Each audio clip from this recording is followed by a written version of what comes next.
তার মাথায় গিয়ে পড়ল, তার দেহেতে পড়ল, তোমার দেবতার সম্মান কমলো না বাড়ল? যুবক তখন মনে মনে চিন্তা, বলে সত্যি তুই এটা তো ভাবি নাই। কারণ আমার আল্লাহকে যদি এই রকম দেখা যেত, রাস্তাঘাটে আল্লাহর ছবি পড়ে থাকতো, নর্দমায় আল্লাহর ছবি পড়ে থাকতো, আমার আল্লাহ পাকের শানে হানি হতো। তাই আমার আল্লাহ পাক বলেন, আল্লাযীনা ইউমিনুনা বিল গায়ব ওয়া ইউকিমুনাস সালাত, তোমরা না দেখে আমি আল্লাহর প্রতি বিশ্বাস স্থাপন করো, আমি আল্লাহকে মেনে নাও, আর তোমরা সালাত আদায় করো, তোমাদেরই তো প্রকৃত ঈমানদার বলা হবে। যুবক শোনো, তোমার বেদের ভাষায় লেখা আছে, বলে কি? ঈশ্বর সর্বস্ব জগতং ব্রহ্ম সর্বদং খালিদং ধর্মবঘং পাপমাদং আল্লাহ ইল্লাল্লাহ অনাদি স্বরূপাই জগতং ময়নং পশু সিদ্ধনাম। ঋগ্বেদের 2 নম্বর অধ্যায়ে মোটা অক্ষরে এই মন্ত্র লেখা আছে, অবতারমিন্দর মহাশ্বরিন্দরাম। ও নমো ব্রহ্মাণ্ড প্রভাসিত, নমো কল্যাণ শান্তি যুগে যুগে, নমো হা সর্বদা তো কল্যাণ বসু। আল্লাহুম্মা সাইয়্যিদানা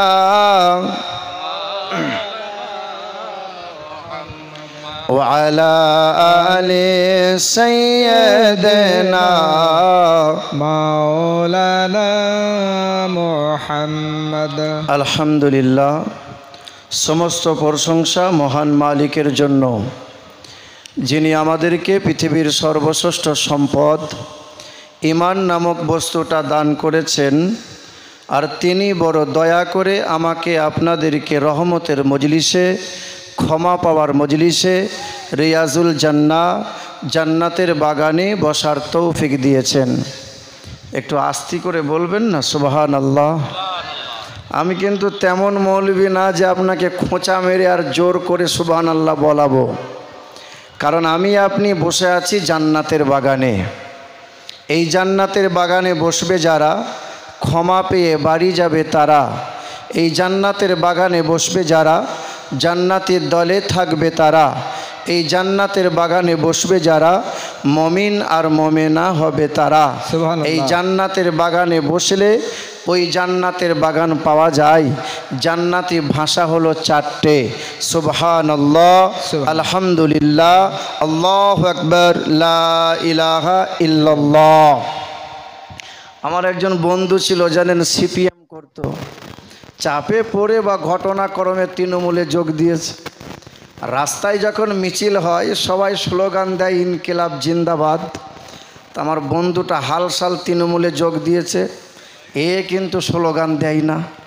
তা আমি একদিন খোঁচা মেরে বলছি, ভাই স্লোগানটা দে, না হলে যে ঘর পাবি না, দুয়ারে সরকার, দুয়ারে রেশন, কপালে জুটবে না।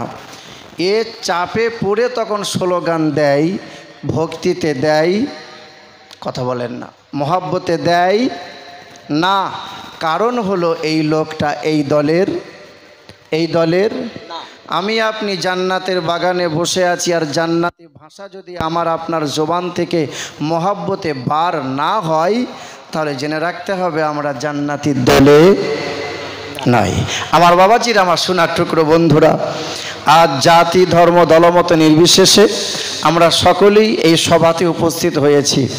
সকালে দেখেছি চক্ষু পরীক্ষা হয়েছে, আপনার কম বেশি 200 জন ব্যক্তি। সেই 200 জন ব্যক্তিকে সবাই মুসলিম ছিল না, হিন্দু, মুসলমান, বৌদ্ধ, খ্রিস্টান তাম দলমতের মানুষ এসে চিকিৎসা নিয়েছে। আবার রক্তদান শিবির হয়েছে। এই রক্তদান যে হয়েছে, শুধু কি মুসলিমরা দিয়েছে, কত শত অমুসলিমরাও দিয়েছে। কম বেশি প্রায় 50-এর কাছাকাছি রক্তদান হয়েছে। রক্তদান মানে জীবনদান, হ্যাঁ না? আমার শিক্ষিত বন্ধুরা, শুধু মানুষেরা, মানুষ কিন্তু ভাবে না।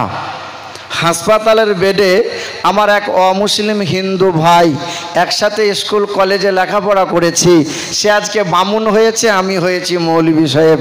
হঠাৎ খবর পেলাম সে নাকি হাসপাতালে ভর্তি হয়ে আছে, বর্ধমান মেডিকেল কলেজে হাসপাতালে ভর্তি হয়েছে। দেখতে গিয়েছি, তো জিজ্ঞাসা করছি, ভাই তুই তো বামুন, আমি তো মৌলভী সাহেব, তা শুনলাম নাকি ডাক্তার 4 বোতল রক্ত লাগবে তোর জন্য বলেছে।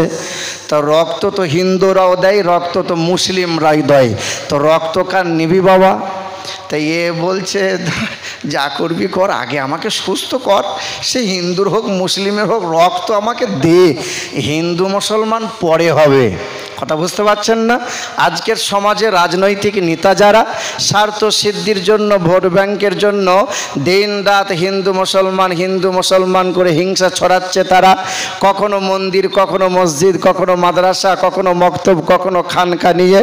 এই সেদিন দিনাজপুরের মাটিতে রায়গঞ্জে জালসা করতে যাব, চায়ের দোকানে বসে আছি, আর একজন গেরুয়া কালারের পোশাক পরে চায়া খাচ্ছে আর বলছে, আরে লাল রং তো আমাদের মুসলিমদের তো সবুজ রং। আনো ভাই তরমুজ দেখেছো?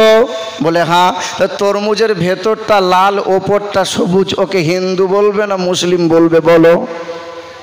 এ বাবাজিরা, ভাইরা আমার, হিন্দু মুসলমান বলে বিভেদ করছে যারা, তারা তো ভাবে না কখনো ওই যে গ্যাসের সিলিন্ডারটা আসে, মুসলিম ঘরে রান্না হয়, গো মাংস রান্না হয়, মুরগির মাংস রান্না হয়, আমিষ রান্না হয়, ওই গ্যাসের সিলিন্ডার যখন শেষ হয় আবার কোম্পানির বাড়ি থেকে গ্যাস ভর্তি হয়ে হিন্দু পাড়ায় যায়।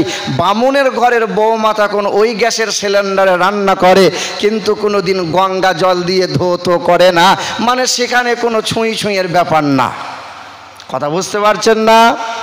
হিন্দু মুসলমান এই রকম বিভেদ অশান্তি থেকে আমরা বাঁচতে চাই।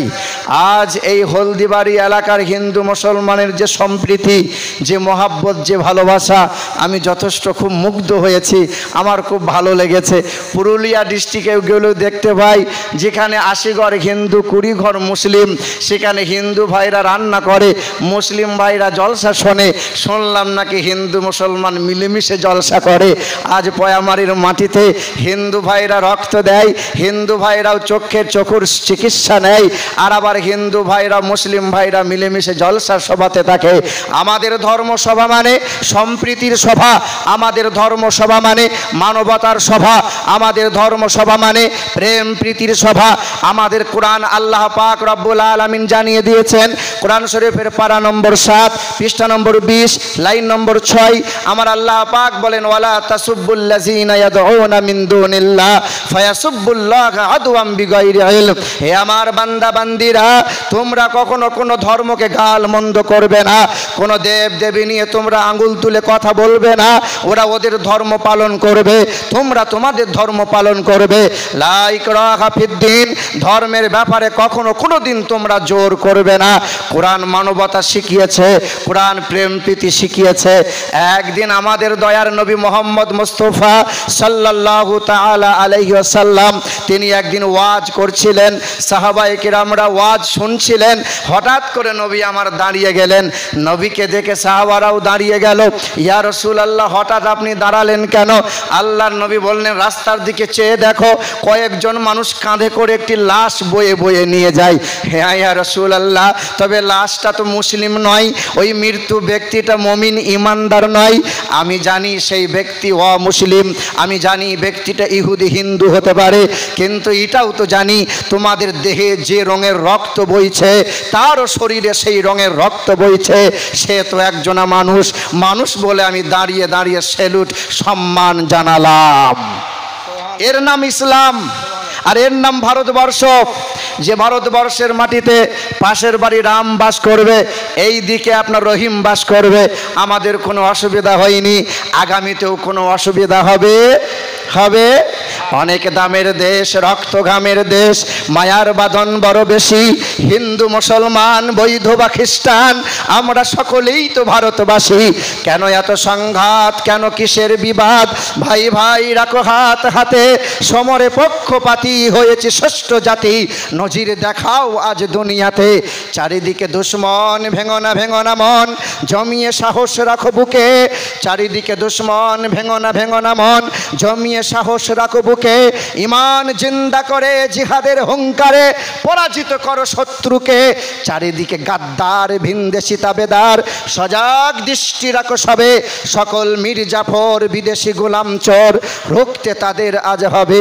এদেশ আমার দেশ, এদেশ তোমার দেশ, এদেশ সবার মহান।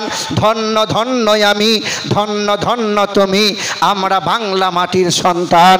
একটু জোরে বলি নারায়ে তাকবীর, আল্লাহু আকবার। আর একটু হাতটা তুলে বলি নারায়ে তাকবীর, নারায়ে রিসালাত, ইয়া রাসূলুল্লাহ, দ্বীন ইসলাম জিন্দাবাদ, আজকের পায়ামারির ইসলামিক সম্প্রীতি ধর্ম সভা জিন্দাবাদ। তাই আমার অমুসলিম হিন্দু ভাইরা, জাতি ধর্ম দলমত নির্বিশেষে সকলের জন্য এই সুন্দর বসার ব্যবস্থা করা হয়েছে। দয়া করে একটু সামনে আগিয়ে এসে বসে গেলে খুব ভালো হয়। একটু আগিয়ে আসেন না, একটু আগিয়ে চলে আসেন না। না না, অমুসলিম ভাইদের বসতে পারেন, কোনো অসুবিধা নাই, বসুন। সকলে মোহাব্বতে দরুদ শরীফ পড়েন। আল্লাহুম্মা সাল্লি আলা সাইয়্যিদিনা মাওলানা মুহাম্মদ ওয়া আলা আলি সাইয়্যিদিনা ঠিক আছে, মাওলানা মুহাম্মদ সাইয়্যিদিনা শাফিআনা হাবিবানা মাওলানা মুহাম্মদ ওয়া আলা আলি সাইয়্যিদিনা মাওলানা মুহাম্মদ। ইয়া আইয়ুহাল্লাযীনা আমানু আমিনু কামা আমানান নাস। হে ঈমানদারেরা তোমরা ঈমান আনো, হে ঈমানদারেরা তোমরা ঈমান আনো, তাদের মতো ঈমান আনো, যাদের মতো ঈমান আনো তারা হলো সাহাবা, তারা হলো নবীজির আশিক সালিহিন, আল্লাহর বন্ধু তারা। ফাইন আমানু বিমিসলি মা আমানতুম বিহি ফাকাদ ইহতাদাও ওয়া ইয়াতাওয়াল্লাউ ফাইন্নামা হুম ফি শিকাক ফাসায়াকফিকাহুমুল্লাহ ওয়া হুয়াস সামিউল আলিম। কোরআনেতে পারা নম্বর 1 পৃষ্ঠা নম্বর 20 আয়াত নম্বর 137। নজর মেরে মুসলমান একবার দেখে নিস। আমার আল্লাহ পাক রব্বুল আলামিন বলেন, ওই সমস্ত ব্যক্তি ঈমানদার তারা, আল্লাহর ডাকে সাড়া দেয় যারা। রিজালুল্লাহ তুলহিহিম তিজারাতু ওয়ালা বাইউ আযিকিরিল্লাহ। আল্লাহর মহব্বতে ব্যবসা ত্যাগ করে যারা, চায়ের দোকান থেকে উঠে এসে আল্লাহর মহব্বতে আসে যারা। আল্লাহু ওয়ালিয়ুল্লাযীনা আমানু ইখরিজুহুম মিনাজ-জুলুমাতি ইলান-নূর। কোরআনেতে পারা নম্বর 3 পৃষ্ঠা নম্বর 2 আয়াত নম্বর 1 লাইন নম্বর 1। আমার আল্লাহ পাক জগতের মানুষকে জানিয়ে দেয়, আমার বন্ধু তারা, তাসের আড্ডা থেকে উঠে এসেছে যারা, আমি আল্লাহ পাকের বন্ধু তারা। জুয়ার আসর থেকে কোরআনের মজলিসে আসে যারা, আমি আল্লাহ পাক তাদেরকে বন্ধু বলে ঘোষণা করেছি আর ঈমানদার বলে পরিচয় দিয়েছি। এ বাবাজির আমার, তবে পৃথিবীর জমিনে 3টে কাজ আপনি কখনো করিয়েন না। কবরডাঙ্গায় গেলে 3টে কাজ করবেন না। এই দেখেন, কবরডাঙ্গায় গেলে 3টে কাজ করবেন না। 1, হাঁটুর ওপরে কাপড় তুলে কবরের মাটি খোঁড়া যায় না। 2, কবরডাঙ্গায় বসে হাসি ঠাট্টা করা চলে না। 3, কবরডাঙ্গায় বসে গাল ভরে খাবার খাওয়া যায় না। তবে 3টে কাজ তাড়াতাড়ি করবেন। আজান হলে পরে নামাজ একটু তাড়াতাড়ি আদায় করে নেবেন। ঋণ যদি করে আছেন তাড়াতাড়ি পরিশোধ করার চেষ্টা করবেন। আর কোনো ব্যক্তি যদি ইন্তেকাল হয় 2 দিন 4 দিন ধরে পচিয়ে না রেখে তাড়াতাড়ি কাফন দাফন করে নেবেন। তবে হ্যাঁ, 3টে জায়গা কোনো দিন ফাঁক রাখবেন না। 1, মসজিদের কাতারে যখন দাঁড়াবেন, কাঁধে কাঁধ মিলিয়ে দাঁড়াতে হবে, ফাঁক করে দাঁড়ানো যায় না। 2 নম্বর, যে বিছানায় স্বামী স্ত্রী শুয়ে থাকবেন একটু গায়ে গা লাগিয়ে শুয়ে থাকতে হয়, ফাঁক করে শোয়া যায়। মুর্শিদাবাদে জঙ্গিপুরে এই কথা বলেছি, বুঝলেন? এ বাবু শ্বাস টানছে, তুমি খেয়াল করো বাবাজিরা, ভাইরা আমার। তো মুর্শিদাবাদে যেমন বলেছি যে স্বামী স্ত্রী বিছানা ফাঁক করে শোয়া যায় না, তো একজন 60 বছরের বুড়ো হাত তুলেছে। আর চাচা তোমার আবার কি হলো? বলে বাবা 10 বছর 20 বছর আগে কোথায় ছিলি বাবা? আনো কেন? বলে 10 বছর আগে যদি এই মশলাটা বুড়ি শুনতো তো কাজে লাগতো, আনো এখন বলে এখন আর চান্স নাই। কথা বুঝতে পারছেন না? 3 নম্বর, কোরআন ও হাদিসের মজলিস, মাজালিসুল ইলমি মাজালিসুল্লাহ, এই মজলিসকে খোদার মজলিস বলা হয়। এই মজলিসে বসলে পরে এই রকম ফাঁক ফাঁক করে বসা যায় না, বসা যায় না। এই যে একটু আগে আসুন না বাবা, একটু উঠে আসেন না, একটু আগিয়ে চলে আসেন।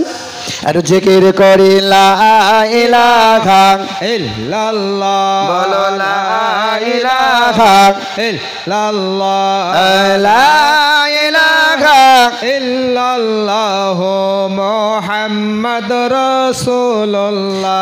আদম নবী সফিউল্লাহ, মুসা নবী কালিমুল্লাহ, ঈসা নবী রুহুল্লাহ, আমাদের নবী হাবিবুল্লাহ।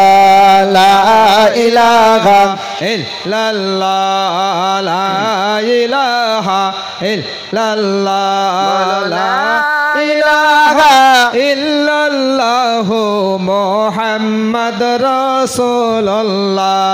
আমার বাবাজিরা, ভাইরা আমার, তিনি হলেন আল্লাহ, যিনি আমাদেরকে পৃথিবীর সর্বশ্রেষ্ঠ সম্পদ ঈমান দিয়েছেন, যিনি আমাদেরকে পৃথিবীর সর্বশ্রেষ্ঠ কিতাব দিয়েছেন, যিনি আমাদেরকে পৃথিবীর সর্বশ্রেষ্ঠ ধর্মে মুসলমান ঘরে পাঠিয়েছেন, আর মুসলমান ঘরে পাঠিয়ে দুনিয়ার আগুন থেকে বাঁচিয়েছেন, কবরের আগুন থেকে আর জাহান্নামের আগুন থেকে যাতে বাঁচতে পারি সেই জন্য সারাটা জীবন সময় দিয়েছেন, আর এই রকম যথেষ্ট সুযোগ দিয়েছেন। তিনি আল্লাহ, যিনি ডাকলেই তার ডাকে সাড়া দিতে হবে, দেরি করা যাবে না। আর তিনি কখন ডাকবেন এ কথা আমাকে আপনাকে কাউকে বলবে না। আর মালাকুল মাউত ফেরেশতা সামনে হাজির হলে সেই দিন কোনো বাহানা চলবে? আমাকে 5 মিনিট সময় দাও, আমি ছেলে মেয়েকে জমি জায়গাগুলো বুঝিয়ে দিই, এই রকম কোনো বন্ধু সুযোগ পাইনি। আগামীতেও আমি আপনি কেউ সুযোগ পাবো না, না, যেতেই হবে, যাব না বলা যাবে না। পার্টি বল, দল বল, বিদ্যে বল, বুদ্ধি বল, টাকার বল, নেতার বল, নীতির বল, কোমরের বল, বিবির বল, যত রকমের বল আছে, ফেরেশতা বলবে কবরডাঙ্গায় শুবি চল, তারপর দেখছি তোকে কি করে সোজা করতে হয়। পৃথিবীর দল দিয়ে আর বল দিয়ে কবরে কোনো লাভ হবে? যত রকমের বল দেখাচ্ছ দেখিয়ে নাও, সামনে পঞ্চায়েত ভোট। এ বাবাজিরা, ভাইরা আমার, কবরে গেলে উল্টো পাল্টা স্যাঁক হবে আর বেটা গরমকে নরম করে দেওয়া হবে। আমার সোনার টুকরো বন্ধুরা, সুধী মানুষেরা, তিনি আল্লাহ, সে মালিকের প্রশংসা করে শেষ করা যায় না। হাওড়ার ব্রিজ কেউ পার হয়েছেন আপনারা? হাওড়ার ব্রিজ দেখেছেন আপনারা? হাওড়ার ব্রিজের কম বেশি 350 থেকে 400 বছর কম বেশি বয়স হয়ে গেল।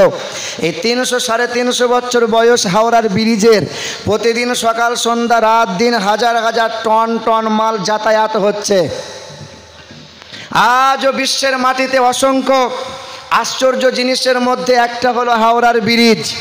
শিক্ষিত মানুষ যারা, সেই নির্মাণ কর্তার প্রশংসা আজও করে তারা। কে নির্মাণ করলো, কে বুদ্ধি দিল? বিনা পিলারে দাঁড় করানো আছে হাওড়ার ব্রিজ, আজও প্রশংসা হয়। আর যে মহান মালিক বিনা খুঁটিতে 7 আসমানকে দাঁড় করিয়ে রাখেন, সেই মহান মালিক কতটা প্রশংসার যোগ্য। আমার শিক্ষিত বাবাজিরা, ভাইরা আমার, সেই মহান মালিকের দরবারে কালামে শুকরিয়া আদায় করে বলি আলহামদুলিল্লাহ। তারপরেই শতকোটি দরুদ আর সালাম তিনি মক্কার মতি, মদিনার জ্যোতি, দুই কোলের সাথী, উম্মতের কান্ডারি, আমার আপনার নবী, দু জাহানের বাদশাহ, মানব জাতির কল্যাণকর্তা, জগৎগুরু, বিশ্বের মহামানব জানাবে মুহাম্মদুর রাসূলুল্লাহ সাল্লাল্লাহু তাআলা আলাইহি ওয়াসাল্লামের প্রতি শতকোটি দরুদ আর সালাম। আমার জ্ঞানী গুণী সম্মানীয় শিক্ষিত স্টেজে বসে থাকা সভাপতি, সঞ্চালক এবং কমিটি যারা, আমার সম্মুখে বসে থাকা জাতি, ধর্ম, দলমত নির্বিশেষে বয়োজ্যেষ্ঠ, সমবয়স্ক, বয়কনিষ্ঠ এবং পর্দার আড়ালে মায়েরা এবং বোনেরা, সকলকে শ্রেণীমতভাবে সম্ভ্রম, শ্রদ্ধা, শুভেচ্ছা। আল্লাহ পাকের দয়া, মায়া, অনুগ্রহ আর শান্তিধারা আমাদের সকলের ওপর বর্ষণ হোক। জোরে বলি আল্লাহুম্মা আমিন। আমার বাবাজিরা, ভাইরা আমার, ইসলাম ধর্ম আল্লাহ পাক রব্বুল আলামিনের কাছে সবচেয়ে মনোনীত। গোটা বিশ্বের মাটিতে কম বেশি ৫,৫০০ ধর্ম আছে। সব ধর্মের মানুষ এক ঈশ্বর, কেউ বলে মহেশ্বর, ব্রহ্মা, বিষ্ণু, গড, আমরা বলি আল্লাহ। সে তবলিগি হোক, দৈবন্দি হোক, বেরেলি হোক, হলদিবাড়ি হোক, ফুরফুরা হোক, যে কোনো দলমতের মানুষ আমরা এক আল্লাহকে আল্লাহ বলে স্বীকার করি। ঠিক না বল? আমার শিক্ষিত বন্ধুরা, আমার আল্লাহ পাক রব্বুল আলামিন বলেন, আমি আল্লাহ পাক রব্বুল আলামিনের দরবারে সবচেয়ে প্রিয় এবং মনোনীত দিন সেটা হলো দিন ইসলাম। আর পৃথিবীর জমিনে শান্তির বার্তা দিয়ে মানব জাতির কলিজাকে ঠান্ডা করে দিয়েছেন আল্লাহ পাকের প্রিয়তম বন্ধু, দু জাহানের বাদশাহ জানাবে মুহাম্মদুর রাসূলুল্লাহ সাল্লাল্লাহু আলাইহি ওয়াসাল্লাম। তারকেশ্বর নাম শুনেছেন? তারকেশ্বর, যেখানে অমুসলিম ভাইরা শিবের মাথায় জল ঢালতে যায়। ওই তারকেশ্বরে আমি একবার মাহফিল করে কয়েক বছর আগে জলসা করে ট্রেনে ফিরছিলাম, আর কয়েকজন শিক্ষিত ছেলে তারাও ওখানে পূজা দিতে গিয়েছিল। ওই ট্রেনে আমার সামনের সিটে বসে আছে। আস্তে আস্তে কিছু সময় পরে আমাকে জিজ্ঞাসা করছে, আপনি হুজুর মানুষ, আপনি মৌলভী সাহেব মানুষ, আপনাকে একটা কথা জিজ্ঞাসা করব। আনো করো। বলে, আমরা হিন্দু ঘরের ছেলে, সনাতন ধর্মের অনুসারী, আমরা দেব দেবতা ঠাকুরকে বিশ্বাস করি। আপনারা যে আল্লাহ আল্লাহ করেন, আপনারা যে মাথা ঠোকেন মানে নামাজ পড়েন, আপনারা যে সিজদা করেন, এক আল্লাহকে দেখতে পান? আমরা যেমন ঠাকুরের পূজা করি, দুর্গার পূজা করি, সরস্বতীর পূজা করি, দেবদেবীর পূজা অর্চনা করি, আমরা ঠাকুরকে দেখতে পাই, পূজা অর্চনা করি, দেখতে পেয়ে মনে আমাদের আনন্দ তৃপ্তি হয়। আপনারা আল্লাহকে দেখতে পান? আচ্ছা, আমরা আল্লাহকে দেখতে পাই? এ কথা বলেন না কেন? এ বাবাজিরা, ভাইরা আমার, আল্লাহকে দেখা সম্ভব বটে কি না? সম্ভব। আল্লাহ পাকের ওলি, আল্লাহ পাকের বন্ধু, আল্লাহ পাকের নৈকট্য লাভ করলে আল্লাহর দিদার পাওয়া সম্ভব। কিন্তু আমরা এই যে গুনাহগার, নাচিজ, খাকসার মানুষ, আমরা আমাদের মতো ব্যক্তি আল্লাহকে দেখা। তো আমার অমুসলিম যুবক ভাইগুলোকে বললাম, আমরা আল্লাহকে দেখতে পাই না। তা বলে, আপনারা ইবাদত করেন আল্লাহকে না দেখেই, মনে আপনাদের তৃপ্তি হয়? আর শোনো যুবক, এই কয়েকদিন পরে তোমাদের দুর্গা পুজো হবে। বলে, হ্যাঁ। ঠিক বিজয় দশমীর দিনে ঠাকুর বিসর্জন হয়। বলে, হ্যাঁ। বলে, ঠাকুর বিসর্জনের পরের দিনই সকালবেলায় আনন্দবাজার খবরের পত্রিকায় কিংবা বর্তমান পেপারে মোটা করে সামনের পেজে ঠাকুরের ছবি ছাপানো হয় কি হয় না? বলে, হ্যাঁ, তা তো হয়। আচ্ছা বলো, ওই খবরের কাগজগুলো শিক্ষিত মানুষ যারা তারা পড়ে, কয়েকদিন পরে খবরের কাগজ গোডাউনে ফেলে দেয়। আর এই খবরের কাগজগুলো কয়েকদিন পরে কিলো হিসেবে ট্রেনে যারা হকারগিরি করছে, এরা কিনে নিয়ে গিয়ে ঠোঙা তৈরি করে। এই ঠোঙা তৈরি করে ট্রেনে এরা ঝালমুড়ি বিক্রি করে। বলে, হ্যাঁ, তা তো করে। তোমারই মতো যুবকটা ট্রেনে সফর করছে, এমন সময় তোমার মন হলো আমি একটু ঝালমুড়ি খাই। কার না মন হয়? সবাই তো খেতে মন চায়। তো তোমার মনে করো ঝালমুড়ি খাওয়ার মন হলো, যে ঠোঙাতে তোমার দেবীর ছবি, যে ঠোঙাতে দুর্গার ছবি আছে, ওই কাগজে ওই ঠোঙাতে তুমি ঝালমুড়ি খেলে। ঝালমুড়িটা খাওয়ার পরে কাগজটা মুড়িয়ে নিয়ে পকেটে নেবে না রেল লাইনে ফেলবে? বলে, ফেলে দেবো। তা রেল লাইনে ফেলে দেওয়ার পরে তোমার মতো যুবকটা বাথরুমে গেল আর বাথরুমে গিয়ে ছচ্ছর করে পেশাব করে দিলে, বলো যুবক তোমার পেশাবটা মনে করো ওই খবরের কাগজে তোমার দেবতার ছবি আছে, তার মাথায় গিয়ে পড়ল, তার দেহেতে পড়ল, তোমার দেবতার সম্মান কমলো না বাড়ল? যুবক তখন মনে মনে চিন্তা, বলে সত্যি তুই এটা তো ভাবি নাই, আমার আল্লাহকে যদি এই রকম দেখা যেত, রাস্তাঘাটে আল্লাহর ছবি পড়ে থাকতো, নর্দমায় আল্লাহর ছবি পড়ে থাকতো, আমার আল্লাহ পাকের শানে হানি হতো। তাই আমার আল্লাহ পাক বলেন, আল্লাযীনা ইউমিনুনা বিল গায়ব ওয়া ইউকিমুনাস সালাত, তোমরা না দেখে আমি আল্লাহর প্রতি বিশ্বাস স্থাপন করো, আমি আল্লাহকে মেনে নাও, আর তোমরা সালাত আদায় করো, তোমাদেরই তো প্রকৃত ঈমানদার বলা হবে। যুবক শোনো, তোমার বেদের ভাষায় লেখা আছে, বলে কি? ঈশ্বর সর্বস্ব জগতং ব্রহ্ম সর্বদং খালিদং ধর্মবাঘং পাপমাদং আল্লাহ ইল্লাল্লাহ অনাদি স্বরূপাই জগতং ময়নং পশু সিদ্ধনাম। ঋগ্বেদের 2 নম্বর অধ্যায়ে মোটা অক্ষরে এই মন্ত্র লেখা আছে, অবতারমিন্দর মহাশ্বরিন্দরাম। ও নমো ব্রহ্মাণ্ড প্রভাসিত নমো কল্যাণ শান্তি যুগে যুগে নমো হা সর্বদা তো কল্যাণ বসুমতি গৌরী ঋষি মৃত্যু যারা মৃত্যু আগমনী নমো হা ন দ্বিতীয়ম ন তৃতীয়ম চতুর্থ ন পচ্যুতে ন পঞ্চম ন ষষ্ঠম সপ্তম ন পচ্যুতে ন অষ্টম ন নবম দশম ন পচ্যুতে। বেদ বলেছে শোনো, শিষ্য সর্বস্ব আল্লাং জ্যেষ্ঠাং ষষ্ঠাং পুরনাং পন্নাং বারাম্বারাং। তিনি হবেন ঈশ্বর, তিনি হবেন আল্লাহ, তিনি হবেন জ্যেষ্ঠ, তিনি হবেন ষষ্ঠ। ও নমো ব্রহ্মাণ্ড প্রভাসিত নমো কল্যাণ শান্তি যুগে যুগে নমো হা সর্বদা তো কল্যাণ বাসুমতি গৌরী ঋষি মৃত্যু যারা মৃত্যু আগমনী নমো হা।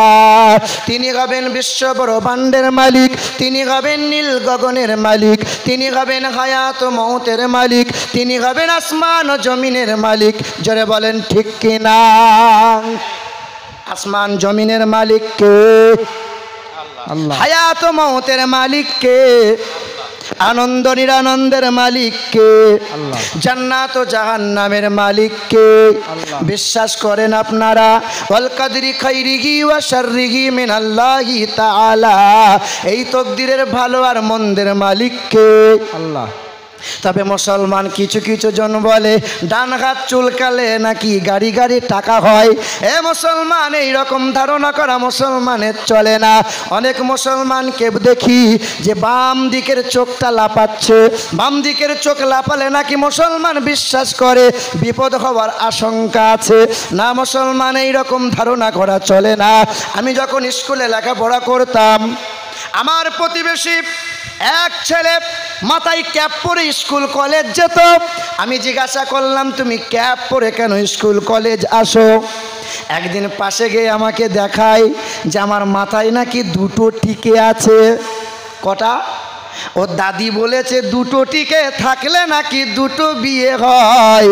মুসলমান, এই রকম ধারণা করা শিরক, এই রকম ধারণা করা চলে না। এ বাবাজিরা ভাইরা আমার, আজকে আমার গলা বসে যাবে, মানে শ্বাস টানছে। এ বাবাজিরা ভাইরা আমার, এ আমার সোনার টুকরো বন্ধুরা, আমার সুধী মানুষেরা, রাতের বেলায় নাকি মহিলারা বলে গাছের ফল পাড়া যাবে না, গাছের ফুল ফল পাতা ছিঁড়া যাবে না। এই রকম ধারণা করা মুসলমানদের গোনা। অনেক দোকানদারকে দেখি, দোকানদার বলে রাতের বেলায় ধারে বিক্রি করা যাবে না। মুসলমানদের এই রকম ধারণা করা যাবে।